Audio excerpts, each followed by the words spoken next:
One day, little duck played by the pond. Suddenly, little duck jumped up. Run, run, something is coming.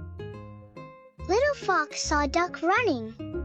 Hey, why are you running? I heard gudong. It's scary.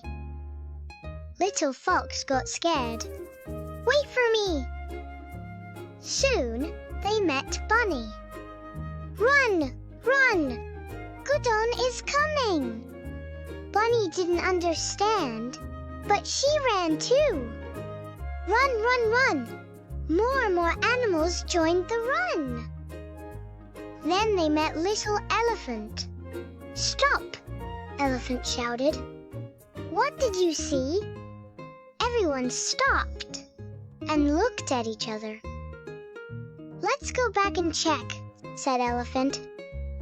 They walked back slowly. Suddenly, a fruit fell. It was just a papaya. Everyone laughed. Oh, Gudon is just a sound. Like and follow.